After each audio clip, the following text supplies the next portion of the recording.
The first time Clay Morgan saw her, she was standing at the very edge of his property, barefoot, holding a little girl by the hand, clothes dusty like they had walked 100 miles.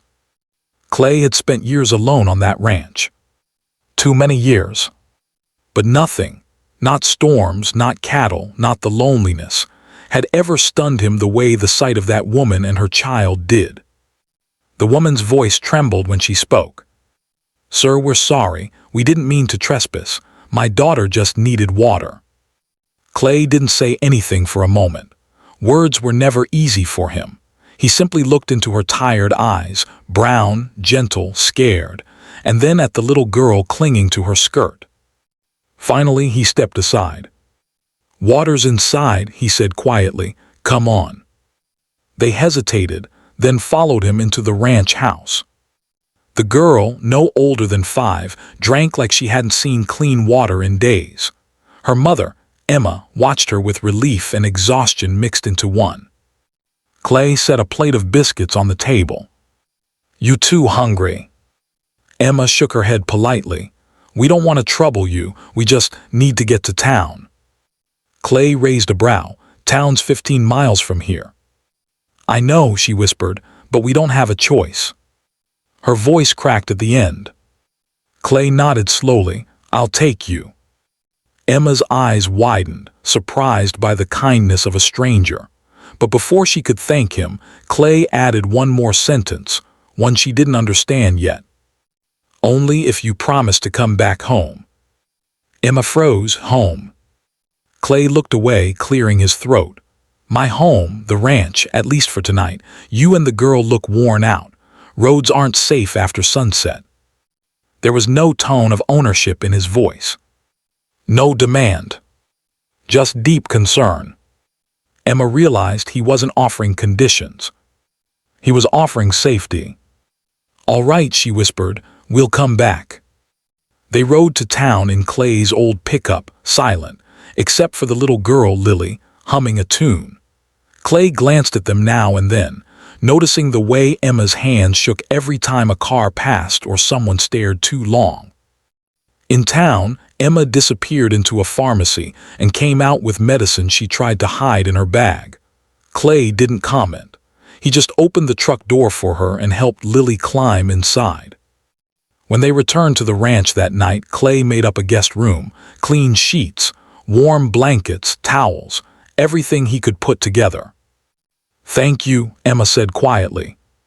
Clay tipped his hat and murmured, "Good night." He didn't expect them to stay longer than a day. But the next morning, Lily ran into the kitchen with messy hair and a smile that lit up the entire room. "Mr. Clay, Mama said I can help make breakfast." Clay blinked, startled. Sure." Emma hurried in, embarrassed. "I'm sorry, she just—" Clay waved it off. "It's fine, she can help." From that moment on, the ranch stopped feeling quiet. Lily filled every corner with laughter. Emma cooked like she belonged in that kitchen. Clay found himself smiling more in 2 days than he had in 2 years. But behind Emma's soft smile lived shadows. He saw them every night when she thought no one was watching.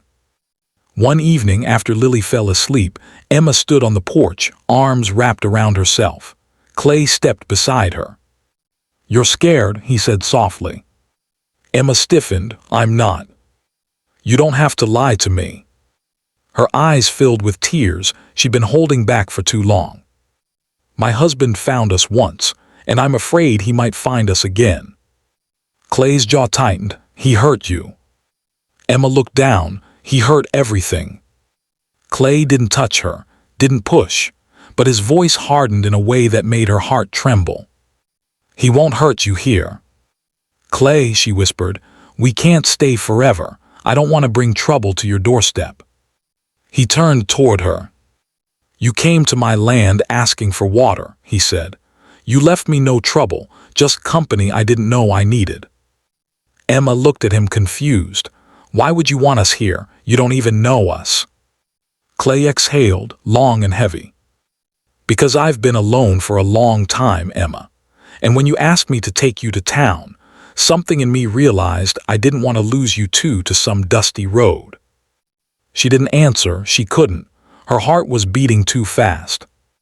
That night she lay awake thinking of the way Clay spoke, not like a man claiming ownership, but like a man terrified of losing the first sliver of joy he'd had in years.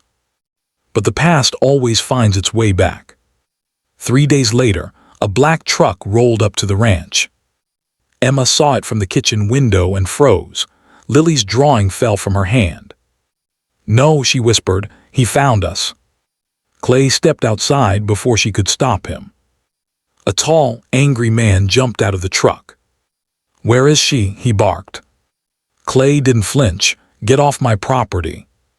"She's my wife," the man shouted, "and that's my kid." Emma gasped softly behind Clay, and the man smirked, spotting her. "There she is. Emma, get in the truck." Clay stepped in front of her like a wall. "She isn't going anywhere." The husband stepped forward aggressively. "Move." Clay didn't move.